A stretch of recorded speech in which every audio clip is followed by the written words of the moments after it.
So I guess you can see what my problem that's is. not original. No, A screwdriver. No, it's not. What's going on? Over the last few weeks, the toilet's got a little wobbly, so I did a little short-term fix to help it out. Did that fix it?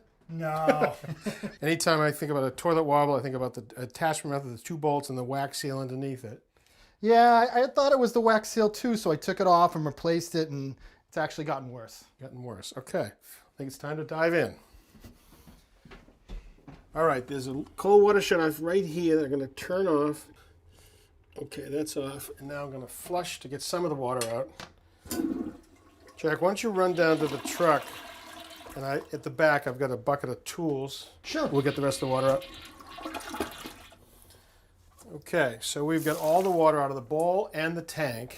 But before I pull it, I just want to show you one thing right here. Do you see this level? I mean, you can tell by your eye, but look how far it's off. Yeah. So this whole floor is settled. Now, a toilet can operate not being exactly level. It just doesn't look right. It's completely wrong.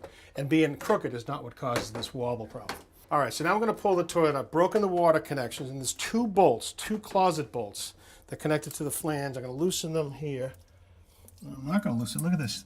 The nut is completely driven down so far that the washer is completely mangled down inside. So there's really no purchase on the top of this china. So if I wiggle it, see the bolt goes up and down inside. So I think that's our culprit. But we've gone this far. Let's pull everything, be sure everything's good underneath.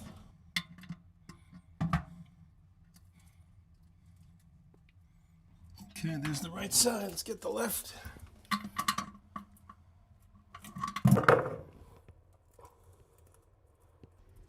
Okay, both nuts are off. Just move that bucket. I'm going to put the toilet right there, straight up.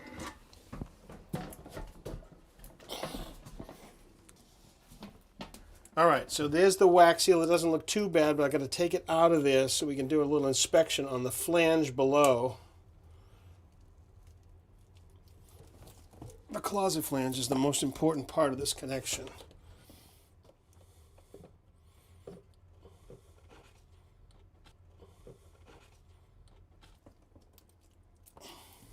All right, so with the wax seal gone, you can see our closet flange. It actually looks pretty good. It's a metal ring. A lot of times we find them broken. This isn't. And it's properly secured to the floor. You see all-weather screws right here, right here, right here, right here. So the issue is not that we're not secure to the floor. That's perfect. The fact is that the floor is gone south on us. Look at how far it's gone. You know, just like we saw up on top, you know, it's completely, it's like a ½ an inch there at one point. So I'm not going to be able to bring this floor up, but what I want to do before I leave is to provide shims underneath this toilet that make the toilet sit flush and fill this gap all the way around, okay? All right, it's time to rebuild.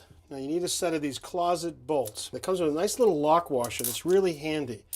And what you do is you push it almost all the way down, and now you see there's a keyway right here, and it goes in and slides to the center point. And that lock washer holds it so it doesn't fall down through the floor and keeps it upright. Now here's another one.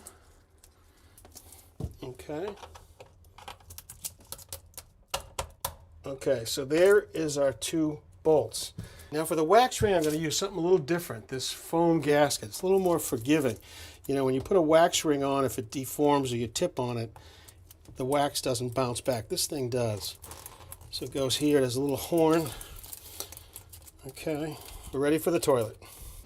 Okay, just guide me onto the bolts there. Okay, a little further. Very good.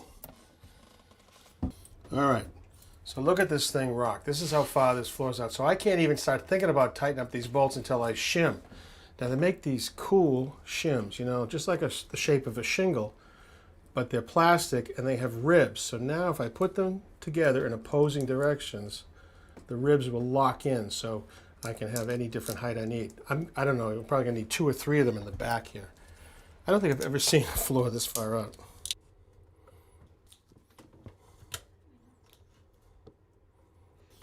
Another shim. There you go.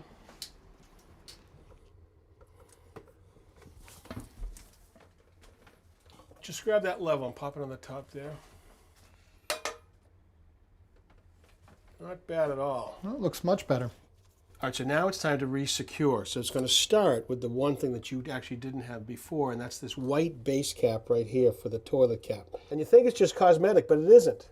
What it does is it takes the washer, and the force that washer is going to exert pushing down transfers to this plastic and makes a nice surface to go against the china. You didn't have it before, and that's why the nut deformed that washer. Next is a 1/2 inch nut. And now we're going to tighten that down.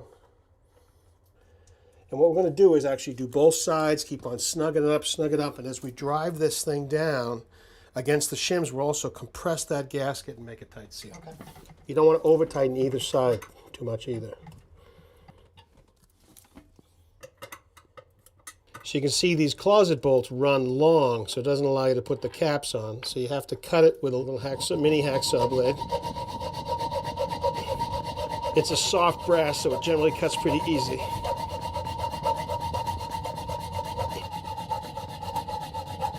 You can hear it when it's getting close.